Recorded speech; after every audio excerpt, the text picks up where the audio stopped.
selamat datang di Tutur Channel. Gimana kabar kalian di Sabtu kali ini? Sehat-sehat ya semuanya.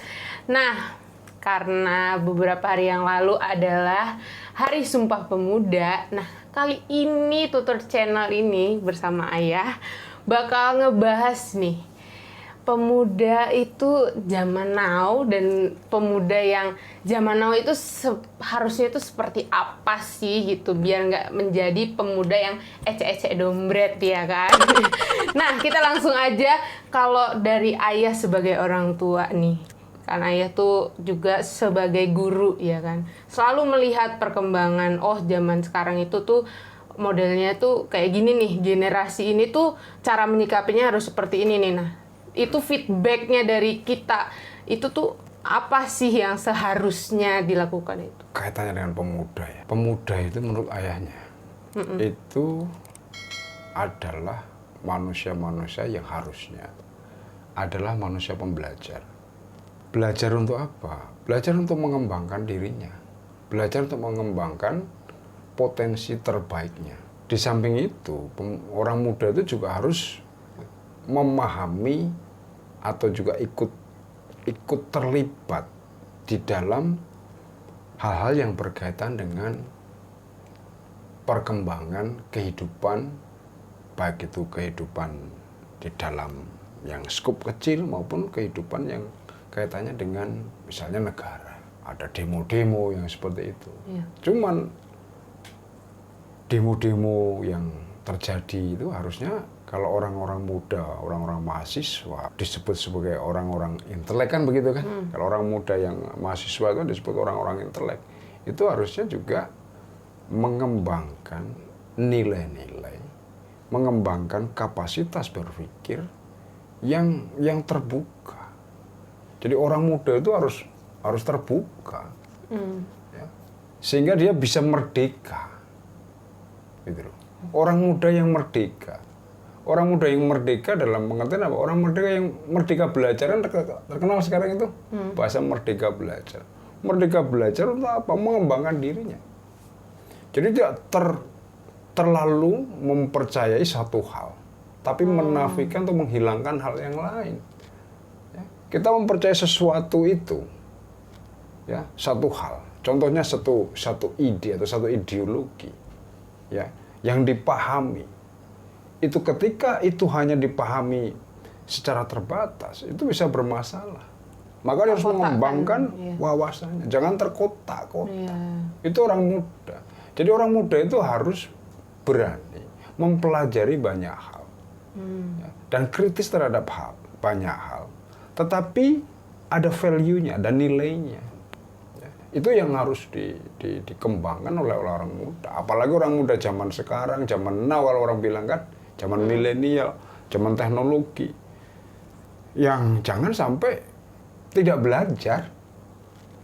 Jangan sampai tidak belajar, artinya belajar banyak hal. Ya. Jangan sampai nanti orang muda itu mudah termakan hoax. Wah, masalah. Orang muda itu, kalau orang mudah termakan hoax, berarti dia adalah pribadi yang wawasannya terbatas. Kamu harus belajar, orang muda harus belajar banyak hal. Sehingga dia bisa berkembang dan tidak mudah percaya pada satu hal yang belum dia tahu kebenarannya. Gitu loh. Dalam dunia politik misalnya, ya. Politik itu kan kalau zaman sekarang nih kita lihat di media sosial lewat YouTube, lewat Twitter, lewat Facebook dan sebagainya. Itu kan banyak berita-berita yang simpang siur. Yang gitu kan. Iya. Nah, kalau kita sebagai orang muda cepat percaya dengan setiap berita tanpa kita mengkoreksi, tanpa melihat, tanpa mempelajari, maka akan mudah termakan dengan namanya berita-berita bohong, berita-berita hoax. Maka jadilah pribadi orang muda yang merdeka. Merdeka untuk apa? Untuk belajar. Belajar apa? Apapun yang dipelajari. Jadi belajar apa saja itu bebas. Tapi belajar itu untuk apa? Ngerti. Tidak mudah hanyut, tidak mudah terprovokasi, tidak mudah termakan hoax. Yang sekarang ini kan banyak sekali berita-berita hoax. Gitu loh. Itu yang harus dikembangkan oleh orang-orang muda ya. Itu menurut ayahnya seperti itu. Nah, ini juga bisa ya, maksudnya bisa menjadi sarana juga kayak, maksudnya materi obrolan juga dengan orang tua, bertukar pikiran. Gimana dulu ketika pengalamannya orang tua ketika muda gitu kan. Ayah tuh pernah bilang nih, pokoknya jangan tanyakan apa yang negara berikan buat kamu, tapi tanyakan kamu bisa memberikan apa untuk negara. Nah, itu tuh apa sih ya? Ya, Dan itu kan cuplikan apa yang disampaikan kalau kita lihat sejarah ya, sejarah Amerika terutama itu yang mengatakan itu Presiden Kennedy. Ya, Presiden Kennedy waktu dia mau dilantik sebagai presiden. Tahun kalau tidak salah tahun 60-an. Jadi ketika dalam pidatonya Presiden Kennedy itu mengatakan dalam bahasa Inggrisnya mengatakan, don't ask what a country can do for you, but ask what you can do for the country. Gitu? Jangan tanyakan apa yang bisa negara lakukan untuk kita, tapi tanyakan apa yang bisa kita lakukan untuk negara. Itu sesuatu hal yang luar biasa, yang merefleksikan, mengkoreksi diri kita. Menurut ayahnya nih ya, misalnya kayak ayahnya nih sebagai, kalau pekerjaannya sebagai guru kan. Nah, sebagai seorang guru, apa yang bisa dilakukan untuk negara ini? Ayahnya kan hanya satu dari sekian juta guru. Ya. Tapi meskipun hanya satu dari sekian juta guru yang ada, ini bisa membuat juga yang buruk, jangan dikira tidak. Meskipun hanya satu, dengan doktrin, dengan pelajaran-pelajaran yang salah, bisa merusak. Nah, makanya sebagai salah satu menjadi seorang guru, yang guru itu kan pekerjaan yang sangat strategis sebenarnya. Ya, sangat strategis di dalam apa? Pembangunan negara. Pembangunan manusia-manusia Indonesia yang masih muda-muda ini. Bayangkan kalau dari kecil dicekoi dengan hal yang buruk. Misalnya contoh, kita ini hidup di negara Indonesia, negara Pancasila. Pancasila itu mengenal adanya keberagaman. Ya, betul. Betul kan? Betul. Nah, bayangkan kalau ayahnya ini sebagai seorang guru, mengajarkan bahwa berbeda itu jahat, atau berbeda itu salah, berbeda itu harus kita berantas. Apa yang terjadi? Ini guru loh. Bayangkan kalau seorang guru, ayahnya nih misalnya, sebagai seorang guru mengatakan seperti itu, apa yang terjadi? Akan menimbulkan mendidik anak-anak yang akan destruktif, merusak. Itu pengaruhnya seorang guru. Ya. Makanya seorang guru, bagaimana mencintai negaranya? Apa yang bisa kita lakukan sebagai seorang guru kepada negara ini apa? Yang mendidik anak-anak. Oke. Ya, anak-anak itu kita didik yang apa? Yang benar. Dasar negara kita adalah Pancasila, tanamkan. Bahwa Indonesia adalah negara dengan dasar Pancasila. Bhinneka Tunggal Ika, dikenalkan keberagaman dari kecil, dari awal. Ya. Jangan sampai tidak mengenal itu.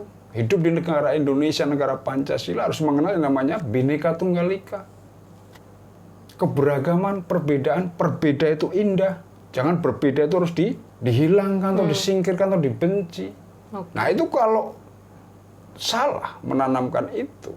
Dan guru itu punya pengaruh yang sangat besar sebenarnya. Untuk merusak. Juga punya pengaruh yang besar untuk merusak, sekaligus punya pengaruh yang besar untuk membuat baik. Iya. Maka dia sebut profesi yang sebenarnya bukan hanya mengajar, tapi mendidik. Mendidik apa? Untuk hal yang benar. Memotivasi anak-anak, mendorong anak-anak untuk apa? Bertumbuh, berkembang. Mengajari anak-anak untuk apa? Bisa menerima keberagaman, menerima perbedaan. Sehingga anak-anaknya akan tumbuh menjadi manusia-manusia yang bisa menerima keberagaman itu. Karena kita hidup di dalam negara Pancasila tadi ya. Mungkin nanti kalau waktu berbeda bisa ngomong tentang guru itu strategisnya seperti apa. Jadi guru itu bukan hanya mengajar sekali lagi. Jadi mengajar tapi juga memberikan nilai. Bukan hanya sekedar mengajar pelajaran itu tinggal Iya, Istilahnya kalau hanya seperti itu, ya repot juga. bagaimana? Kan banyak tuh ketika ini pandemi gitu kan, terus kan banyak orang tua yang protes tuh, ya aduh gimana nih sekolah kok malah orang tuanya yang harus ngajarin kan kayak gitu kan. Nah itulah kesulitan menjadi guru itu, ya nggak cuma ngajar doang, ya harus mendidik anaknya yang buandelnya nauzubillah min dzalik ya kan, dan lain sebagainya gitu loh ya kan. Jadi itu orang tua yang ada di sekolah termasuk, jadi mendidik dari segi moral dan lain sebagainya Iya. itu. Nah, kan itulah kalau sekarang generasi sekarang ya, kita bicara orang muda. Nah, orang muda, generasi masa depan Indonesia itu dibangun dari kecil. Apa itu Pancasila, apa itu Bhinneka Tunggal Ika, atau apa itu toleransi, harus diajarkan dari awal, dari kecil, ditanamkan sehingga apa? Bisa mencintai negaranya.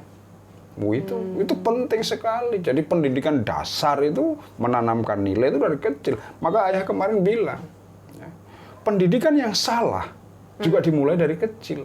Misalkan bayangkan kalau anak TK diajarkan bahwa berbeda itu tidak benar, tidak baik. Bayangkan apa yang terjadi ketika seusia kamu. Pasti akan memandang setiap perbedaan adalah lawan, salah, musuh, ya. dan harus disingkirkan, harus dijauhi. Bayangkan kalau itu ditanamkan dari kecil. Makanya dari kecil harus diajarkan apa? Menerima perbedaan, menerima keberagaman, memahami yang namanya berbeda itu sesuatu hal yang memang harus terjadi. Ya. Kita itu sumbernya sama, ya, tapi kita berbeda-beda. Tuhan itu esa atau satu, tapi Tuhan itu menciptakan banyak hal. Perbedaan itu sebenarnya asalnya sama, satu. Kan gitu. Itu yang harus dipahamkan. Jadi dari kecil harus dimasukkan nilai-nilai keberagaman, perbedaan. Itu indah, itu baik, dan harus dihargai. Itu justru itu adalah kebahagiaan. Justru berbeda itulah kita menjadi baik. Bukan berbeda malah menjadi salah. Itu jangan Iya, sampai ini salah. sebenarnya tuh dari awal video tutur channel ini tuh semua berkaitan ya sampai dalam pembicaraan ini. Oke, dan ini untuk terakhir ya. Ada nggak ayah mau disampaikan ke Dani mungkin dan ke teman-teman yang sedang menonton ya kan, supaya orang-orang muda ini tidak takut untuk belajar, tidak takut untuk berpendapat yang baik dan benar gitu loh. Ya, yang namanya orang muda itu energinya besar. Iya. Ya, energinya besar, cita-citanya banyak, ya toh. Bahkan orang-orang muda itu kan banyak kreativitas, ya. Banyak hal-hal diciptakan oleh orang-orang muda. Makanya sering dibilang orang muda itu sebagai agen pembaruan, kan gitu. Iya. Tapi yang benar, jangan orang muda melakukan sesuatu ngawur, gitu. Misalnya kayak demo, mahasiswa demo, nggak ngerti yang didemokan. Ketika diajak berdialog, nggak ngerti apa yang menjadi dasar untuk dia melakukan protes tidak setuju. Boleh nggak setuju, tapi dasarnya apa? Kasih solusi, itu baru bagus. Kalau kita hanya sekedar nggak setuju, sekedar pokoknya, ya namanya mahasiswa karena disebut orang-orang intelek, orang-orang yang berpendidikan tinggi, itu harus mengembangkan wawasannya. Ya wawasannya harus berkembang dan merdeka untuk belajar. Belajar apa saja, tapi belajar itu untuk apa? Untuk memahami. Kalau misalnya mempelajari apa, ideologi A misalnya, apa sih ideologi A itu? Ideologi B, apa sih? Dipelajari semua. Bahkan agama pun kalau ayahnya nih, ya, agama pasti pelajari supaya kamu ngerti apa itu agama, gitu loh. Jadi pelajari, jangan sehingga kamu tidak menjadi orang yang fanatik yang merusak. Tapi kalau kita mempelajari semua agama apa saja dipelajari, ideologi apa saja dipelajari, belajar kamu bebas sendiri ya. Mengelola diri kamu, oh ini begini, lalu yang ini baiknya di mana, kurangnya di mana, kan gitu. Jadi jangan sampai hanya mempelajari satu hal, apalagi mempelajari hanya dari apa itu, dari media sosial, ya itu ketemunya hoax semua nanti. Ya, cepat percaya dengan sebuah berita itu bahaya, sangat berbahaya. Kalau kita tidak mau belajar segala sesuatu yang berkaitan dengan bagaimana kita bisa mempunyai wawasan yang luas. Makanya jadi orang muda harus terus ya berkreasi, berpikir, mengolah diri, mempelajari banyak hal, ya. Dan jangan skeptis, jangan merasa kalau sudah ini harus begini. Jangan, tapi harus pelajari semua gitu loh. Sehingga kamu kaya itu, kaya pemahaman, kaya pengetahuan, bisa memilah mana yang benar, mana yang salah, mana yang kurang, mana yang lebih. Gitu. Jadi setiap pembicaraan kita punya dasar, punya argumentasi yang benar. Baru itu namanya orang muda yang bagus. Gitu. Oke, gitu dulu. Ya, Pembicaraan hari ini. Nah, teman-teman semuanya terima kasih sudah mendengarkan. Kalau kalian suka sama videonya, kalian like, klik tombol like-nya, dan ajak buat teman-teman yang lain buat nonton. Boleh juga ngajak orang tua buat nonton. Dan jangan lupa komen di bawah, dan terakhir tuturin aja. Bye-bye!